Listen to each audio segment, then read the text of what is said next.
The Sunny Coast Love Run was an idea hubby and I had on a family bike ride after watching all of the footage of the Australian bushfires.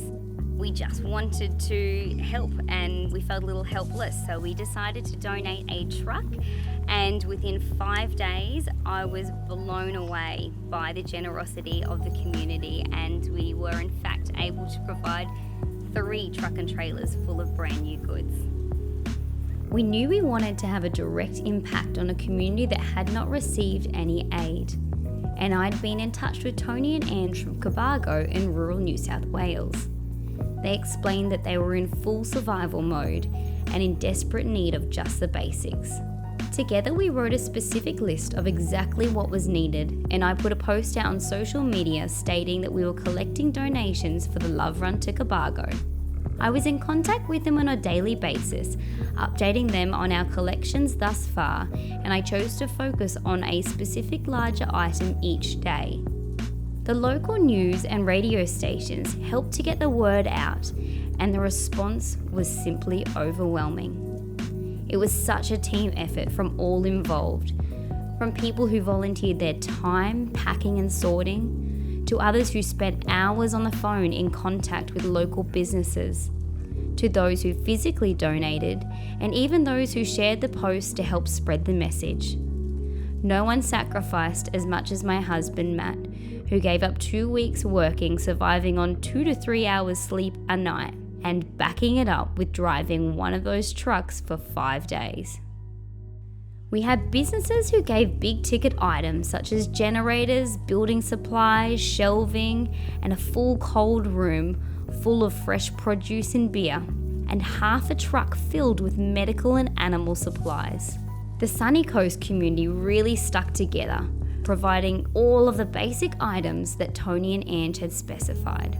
By day 5, we had filled the trucks with over 70 tons of supplies, wrapped safely on 98 pallets, all labelled and itemised, plus a fully stocked cold room as well as a motorhome. At 3 a.m, our convoy of 4 set out on a 3,200 kilometre round trip to Cobargo.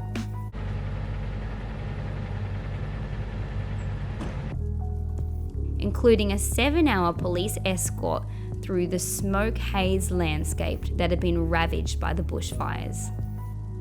It was just levelling, seeing such death and destruction on our journey. Thanks so much to Scott and Mark for their fantastic police work, blocking roads and bridges to ensure the loads arrived safely.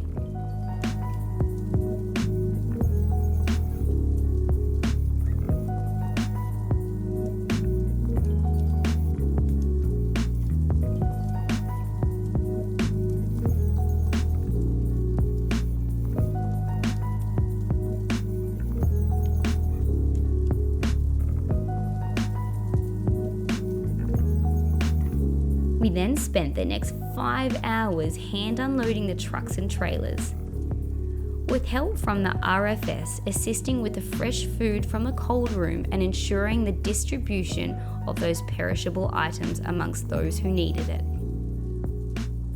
You know, the food's amazing. Well, there's pallets and pallets of like new clothes, new undies, Yeah. and heaps of generators as well. Yeah, I think we wow. had nearly 20 new generators donated. It was a very humbling experience, and I feel so fortunate to have been able to meet some of the lovely locals and hear their stories of survival in the firestorm, such as Belinda, whose story reduced me to tears. On his day, I didn't feel like I was ready to go back and see what was or wasn't there, but we did. And to know that Cobargo was on fire when we drove in that morning, and we live 7 k's out of town, is just like, I feel, I could almost say that I'm pretty lucky to have my family and be here talking to you. But we landed on the ground and they sent us straight to the oval. The grass was green. They assured us that was the safest place to be. And people sort of just slowly come trickling in. And, you know, Cobargo was on fire. The town was on fire. These beautiful old buildings.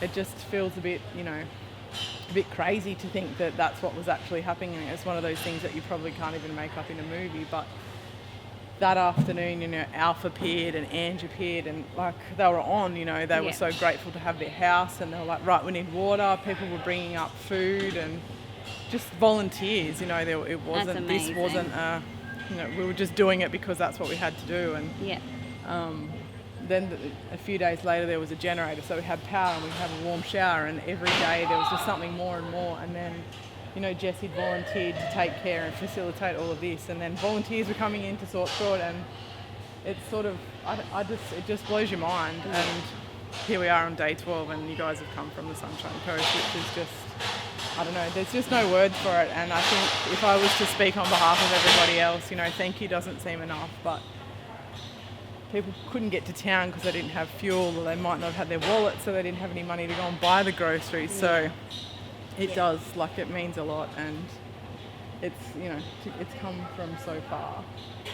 But the animals had to be fed also, and, you know, like I said before, we were lucky to leave home, but we do have to spare a thought for Patrick and Robert, who were our neighbours, who unfortunately lost their life in the fire, and we might have lost our home, but, you know, people have died here, and this is a really small community in the showground. They were always a huge part of the country show, and with their animals, and their whole family contributes. And I think the farmers too, knowing that it was already hard for people that had dairy farms.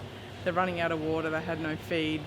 Feed was, you know, so expensive, and now that's just gotten so much harder because what grass they did have is now ash, and the fences are down. And I don't know if there was more time for you to be able to go through and see what's happened in the last few days, like what, you know, these things make it a little bit easier for people to be able to go, oh, okay, we've got tucker, we've got toilet paper, then we can go out to the farm and sort of keep going. But we're all in it together. It's not just me, it's the whole community, and down to Bermagui and out to Cormer and Brogo, and up to Dignam's Creek, and way out to the back of Yarrie, which is where this large fire sort of rolled in over. And, you know, I could talk about it for the next few months, but for me it doesn't seem real. Would it be helpful if so say you're just starting to regain stability now, would it be helpful in, like, I don't know, a month or 6 weeks time to perhaps make contact with you and see, like, you know, when people start to be rebuild then? Because a lot of people want to donate, like, furniture and bigger items, but Anne just said, look, we need the basics and we're in survival mode for now. Total but, like, survival. Or do you think, like, will the government money come in, or do you guys think that really that's if we the thing can... that you don't know, because it's something that you've never, for me, we've never had to experience it before. But this, you know, this is survival. It was about, okay, we need food, we need water, we need to be warm, we need to have somewhere to sleep. What's next? We can't stay here. We haven't even really been able to talk about it. Not even process because we just want to be at home, which isn't, like, we obviously can't be there right now. But people are going to need tools to rebuild. And, you know, I know. Just for our example is our tools are all in the garage, you know, shit gone, nothing. So, and that, you know, that would be for most people. So, you know, some building supplies and fun, you know, money for petrol to get around and get home. And but obviously, I don't want to speak on behalf of everybody else. No. Now is definitely the survival, but we're kind of transitioning into some people that it's safe to go home. The fire's not threatening anymore. For some people it is, so there's that uncertainty. But I don't know, it's sort of the mental health too, which I know I'm not saying that's what you bring, but no, but I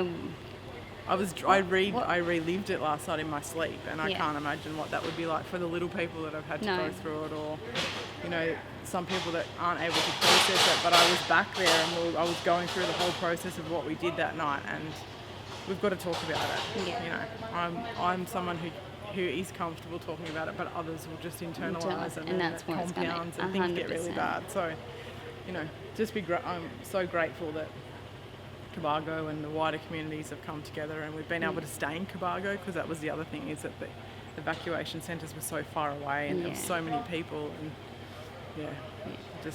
what's next, I don't really know, but thanks so much. Thanks for coming. It's just, it's really nice to, you've come all the way from Queensland, and we're down in little old Cobargo, so thank you. This is Tony, who I was first in contact with only 2 days after the fires hit. And between the water tank and the stables, and it just came through like a wind tunnel, and just all these embers came at me when I was down there, because my hose that I was using at the time on the back of the ute got caught on the starboard. I went to go grab it. All these embers come in. Apparently came running out covered in embers and stuff. And I went up to the house and I had vomited and coughed up all this smoke and stuff, and then I passed out. What felt like it was forever, but yeah, it was only like 15 minutes I was out for, and then the fire sort of just went around us. And we spent 3 days preparing for it, because my dad was just like, these conditions are horrid, like look at the weather, look at the fires where they are. He's like, it's going to hit us, like we need to be ready for this. So it was me, my brother Mikey, who is just out there, my sister, my dad, and my sister's partner as well. But it was, the scariest thing for me was the day before, because my dad has epilepsy. He had a seizure the day before, and so it messes with his head for a few days, and he was all disorientated and stuff, but he managed to push through a few energy drinks and some good food, but he didn't sleep for almost 3 days. And I don't know, I should probably go get checked by the doctor. I haven't seen a doctor yet about all that smoke inhalation, and then after all that, we were sort of around out at home, just putting out spot fires. We put out one of the bridges, and then I started documenting things in there to, start telling us the real story, right? Because, people no one want knows. to, And so I did that, and then I got one of the people that were starting the operation up here just went, we need a Facebook page. And so the Facebook page happened within 3 days. There was 3,500 likes. We were doing like 20 to 30 posts a day, replying to over 100 people a day. And then trucks just started turning up. It was just truck after truck. Like, we just had a Sydney truck turn up. Like, just after you guys. And that's amazing. They didn't even tell us they were coming. It's like, oh yeah, we've got food. You said on the Facebook page we need food, so here we are. Wow. Like, the power of social media is like, it really shows, like, especially through times like this, right?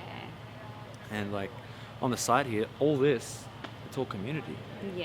We had some other towns that were a bit upset, like, oh, where's our help? It's like, you did it yourself. You need to pull together and you did this. And then people like yourself, like, just absolute legends, just bringing things down and I think we all just felt a little bit helpless up there, and we just wanted to do something. And I mean, we haven't been through what you've been through. I can't imagine it. If there's a fire, come and get out.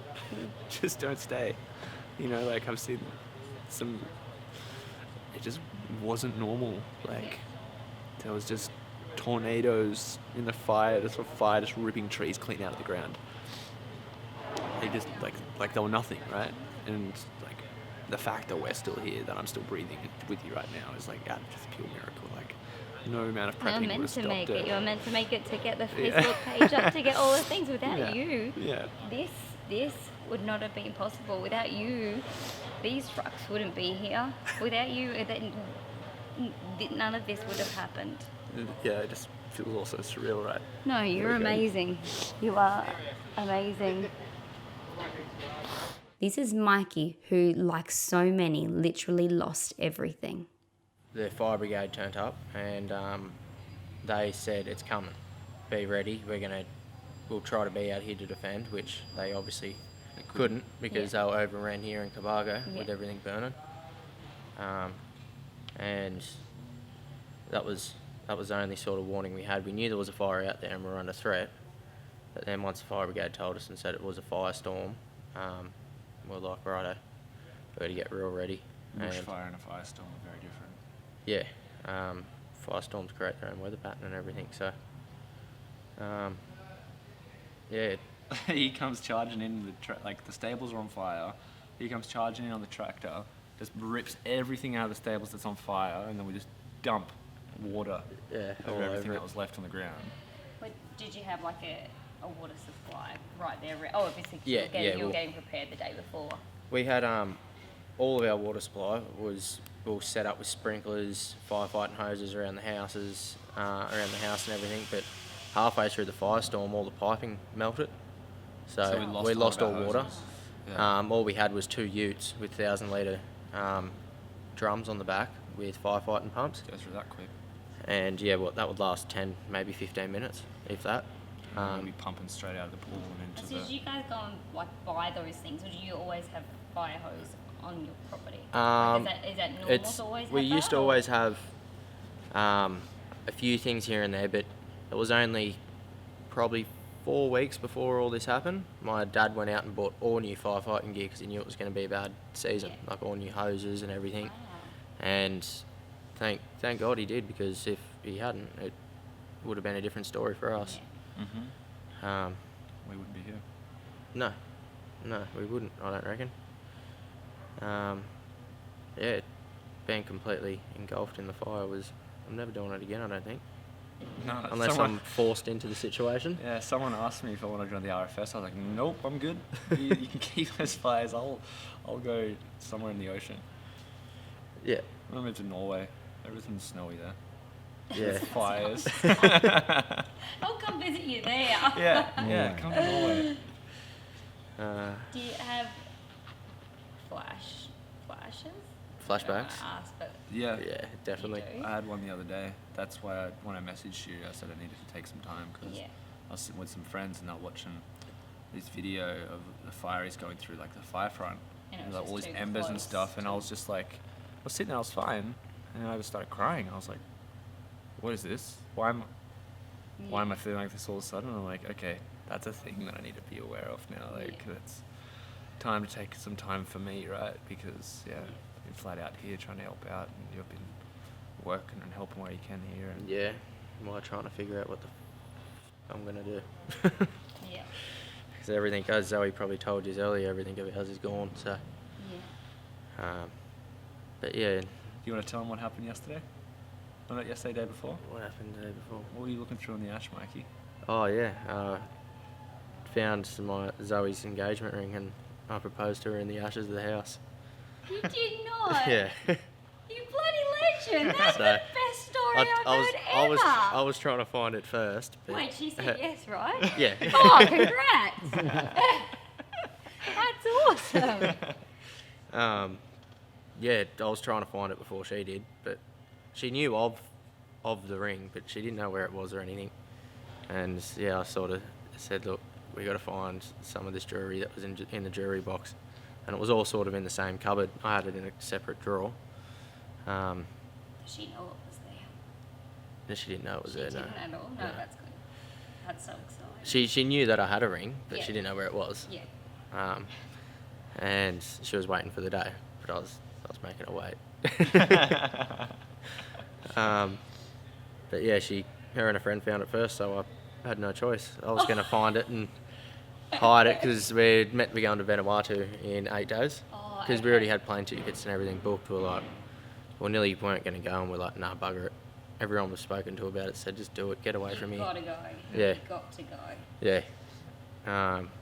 So I was going to do it over there, but come a couple of weeks early. Celebrate over there. Yeah. That's Down perfect. one. Yeah. And Zoe, who had no notice when the bushfires hit.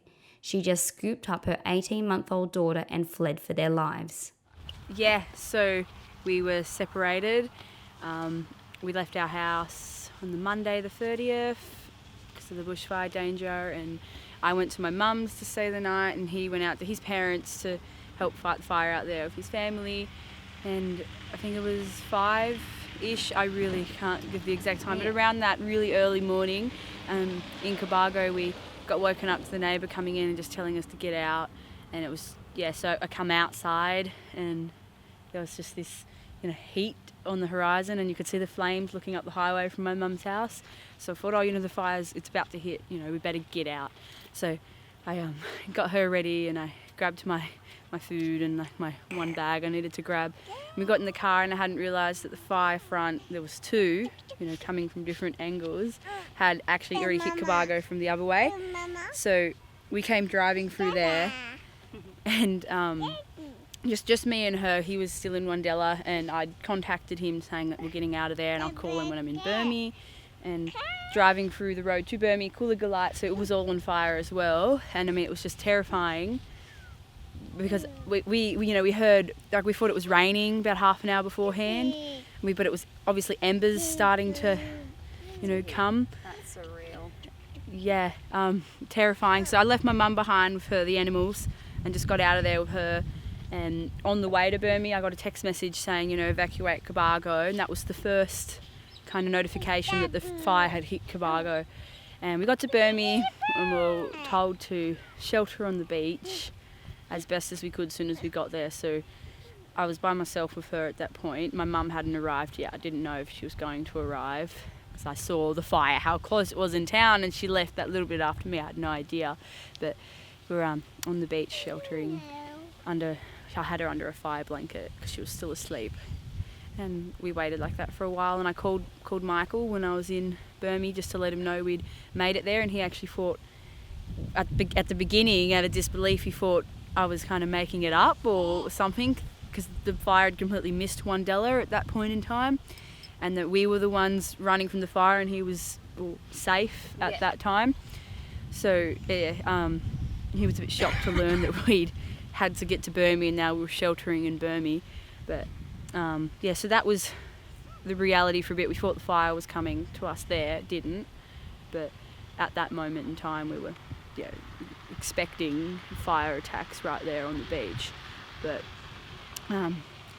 that just went like super quick but slow when you were living it. It's really hard to explain. It's just the adrenaline. And he contacted me probably about an hour, maybe an hour and a half. I don't really know, but he contacted me to say the fire was just about to hit them in Wandella, so the wind had just done this crazy change and it was now going for them in Wandella. And then that was last I heard from him, was they're about to get the firestorm, and they were in the middle of the bush. So like here in town, we had the town type fire, like the trees are on fire, the grass is on fire, but they're in thick bush. So that was a real inferno where they were. And so that was the last contact with him at that point. And so I spent the whole New Year's Eve just alone with my Yuma. My mum found us every now and then between her car and her animals, but just alone with her, not wondering what had happened, not knowing what had happened to him.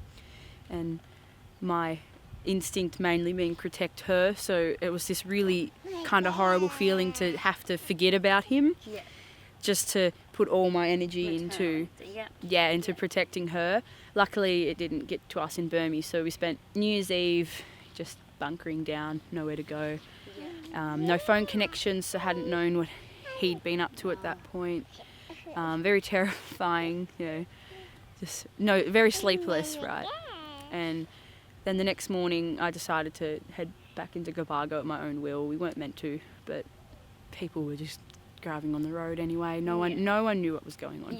So I went, I've heard a rumour that my mum's house is still standing. I'm going to go see. So I drove back, and the amazing feelings. My mum's house is where I grew up, and just coming up the road and seeing her house still there, everything around it completely gone. Her neighbour's houses, like her shed, the fences, but the house still there. And pulling up there, and within 10 minutes, it was like my instinct to turn up, go home. It was get out of Burmie, go home to mum's. And within 10 minutes of me turning up there, Michael had come in from Wandella on his motorbike all at the same time. He didn't know I was at my mum's. He had no idea where I was. All he last knew was I was at the beach in Burmie. But he had just come into town, and he turned up at my mum's just as I'd turned up, and it was just this really amazing feeling amongst all the real trauma of seeing my mum's and then seeing him actually physically, right, instead of just a phone call. And so how soon did you then venture back to your place to see? So I'd say about an hour. My mum had turned up in that time. Yeah. She'd snuck back too, and we left Yuma with her because we didn't want to take her out there. And so we ventured out by ourselves, and the bridges had burnt, these little creek bridges to the house. We parked the car and we walked through the bush, which we should not have really done because the trees were still falling. But and we got out there and discovered all our, the house we were renting and everything we'd owned in it, and our boat, etc., all gone out there. So, that was a double blow to Mike because he'd just lost his car and his our storage our cabin full of storage out at his parents. So that was him seeing the house gone, was him realising he had absolutely nothing besides life left. All possessions were gone.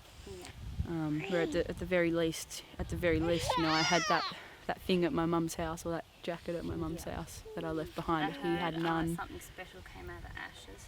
Yeah, he told you. He did. So we went back out a couple days after that time. It was too hot to go through stuff back then. It was still on fire. Yeah. But we went out a couple days later with a couple friends to go through some ashes. Yeah. So I had a bunch of jewellery and stuff, and we knew Yeah. exactly where it was. And so he was handing us buckets. Me and my friend were outside because we didn't want to go under the building because it was not stable. So he was handing us buckets of this, ash, and we were going through it like a little sieve and water and whatnot. We found a couple of scraps of metal, and then my friend pulled out out of the ash out of this ring. Yeah, and so in the ashes of our house, just outside our bedroom, he proposed. That's so beautiful. Yeah. I love it. I'm just so surprised it survived it. It's in perfect condition. That's amazing. Yeah, I polished it up with Perfect. some vinegar, and it's perfect. That's awesome. Yeah, it's Well, amazing. We were donated by a beautiful old couple a motorhome, and it's pretty awesome. And it was in their heart for it to go to somebody that really needed it, and I can't think of anybody more deserving than you guys. You've lost everything. You've got Bub on the way, and you've got beautiful Umi here. So if you guys want to move into the motorhome, it's yours. Awesome. Yep, and I'll hook you up with the owners, and you can give them a big thank. I'm just going to be the go-between, but I can't think of anyone who needs it more. So, and you have been the hell of that. Thank you. And won't get it back. I'm sorry my hair's a bit wet. Thank you.